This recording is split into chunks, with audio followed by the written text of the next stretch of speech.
some things that you want to share about the difficulties of being a doctor in a third world country. Okay. Um, I want to thank you. First of all, I want to thank you for the opportunity that you gave me to talk about my work. So I can say work in a poor country as a doctor is very difficult. Very difficult because we have a lot of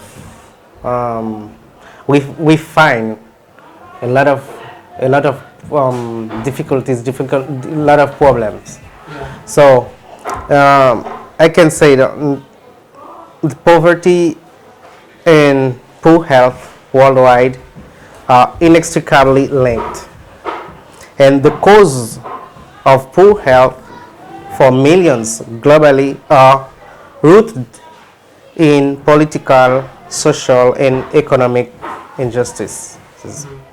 So, poverty is both a cause and consequence of poor health.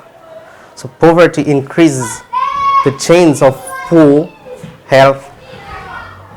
Poor health, in turn, traps communities in poverty.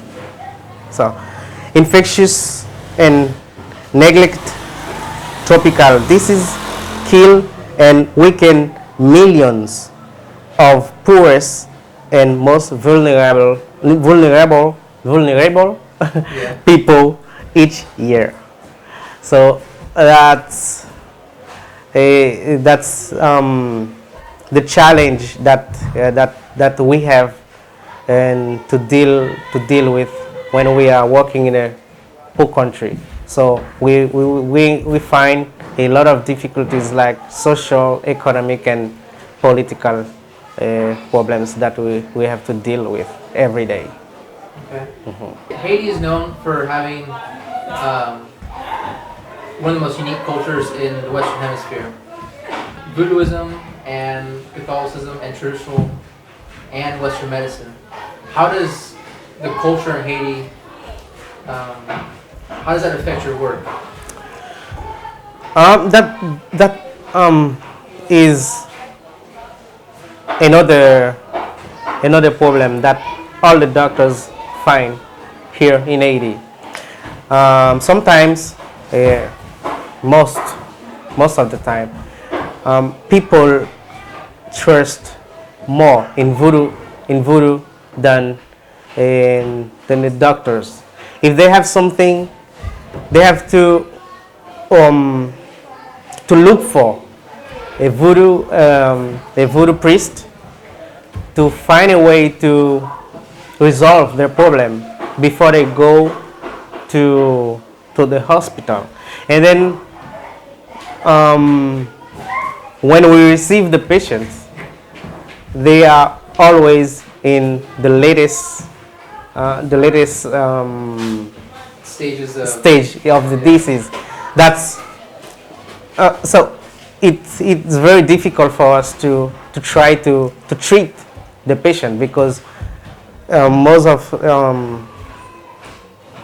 time they go in the latest stage. So we have a lot of difficulties to treat. So we try to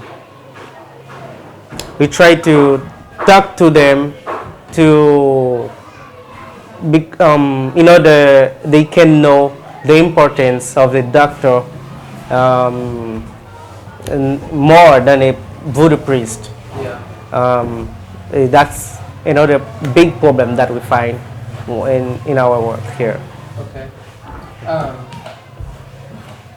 Haiti's economic situation is one of the worst in the world. How does that affect trying to treat patients who just don't have money? Sometimes we receive patients that they can't even pay for the consultation, for the exam. Yeah. So when we find those type of patient, it's painful for us, very, very difficult for us. So we have to treat the patient. We have to see the patient, treat the patient, but the patient doesn't have money to pay even for the consultation. So sometimes we treat the patient without money. So that's the humanist part of us, of some of us, the humanist part. We have to help the patient without money. So that's why sometimes it's very difficult for us to earn money, a lot of money too, because we find so many people, poor people, in our work every day. That's very painful for us too. You're in the process of starting another clinic in the town of Fort Liberté. How long has it been taking you to do that? Okay, so as we find a lot of patients in the clinic where I'm working, there is a lot of patients that sometimes they can't have consultation because there is too many people that come in the clinic. So I'm trying to expand my service in a private clinic in For Liberté, but I'm waiting for now. I'm waiting for my approval so that I can open my own clinic. So there is a new government here in Haiti, so things are going very, very bad to have approval. So I'm waiting for the approval so that I can open my own clinic in For Liberté, so that I can help more people too. Okay. Yeah. When did you start trying to build or start a business in Fort Liberté? When was that? 2 years ago? Yeah, 2 years ago. Yes, 2 years ago we started with that. So I have the local with all of stuff. So, but I don't want to start without the authorization of the state. Yeah. So I'm waiting for the authorization, the approval. My approval is in process now. So there is a new government, so new process. So I'm waiting for now. The current hospital you work at now is Interior Rouge. Yes. They have electricity, and Fort 20 Liberté doesn't. No. So how will you operate the clinic? Okay. Without electricity? That's one of the difficulties of a doctor, again, in a poor country. So we have to work with little things that we have in hands. We don't have electricity. It's very hot sometimes, so it's very difficult. So I'm trying to work with a little generator. Yeah. So that can give us a little bit of electricity for a fan, for the slit lamps, for all of the instruments that I would require. exactly. Because your office has machines that use electricity Exactly. to even run your business. Exactly. So I will try to work with a little generator that can give us some electricity to do so. if you can tell us some more about glaucoma in Haiti and what's actually happening here. Okay.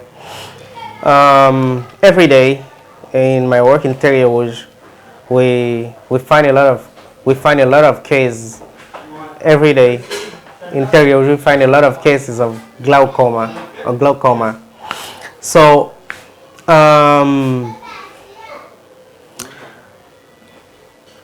it's another problem for us because every day we have to deal with glaucoma.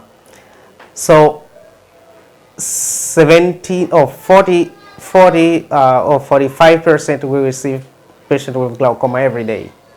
So there is a lot of cases of glaucoma. In most of cases, the patients don't have money to pay for the eye drops. Glaucoma eye drops are very expensive here in Haiti. Very expensive. I think in everywhere in the world they are very expensive. So that's why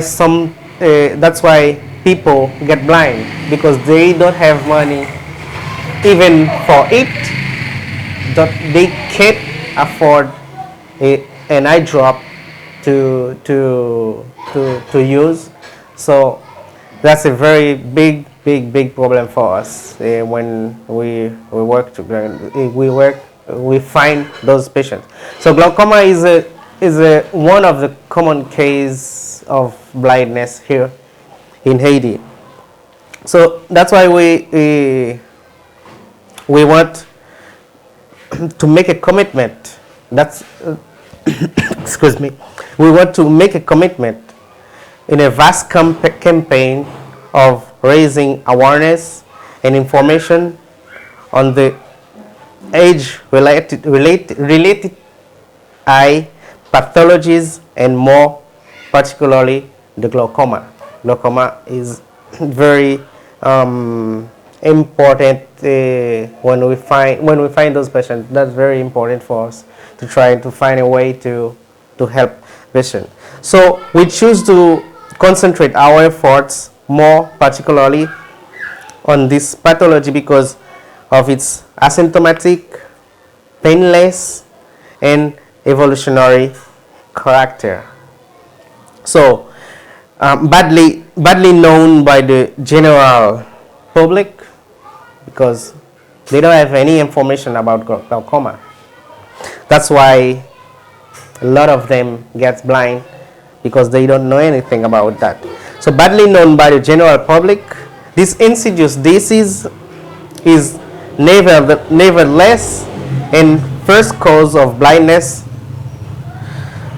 observed in Haiti.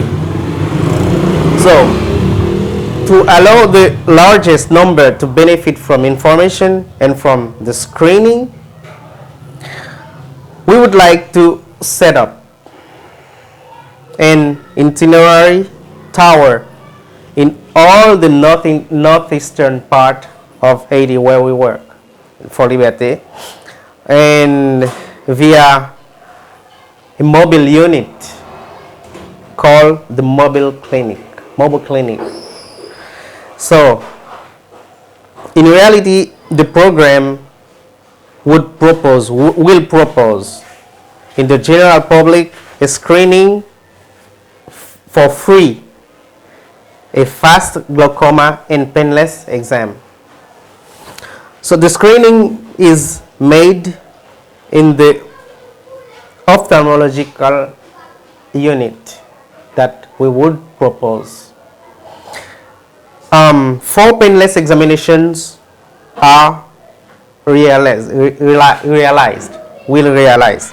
So the first one is a visual acuity.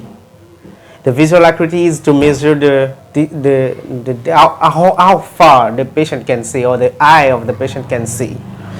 The second one is a fundoscopy. The fundoscopy is to verify the state of the optic nerve. And the third one is a tonometry. The tonometry is to measure the intraocular pressure. And the fourth one is the examination of the visual field, so that we can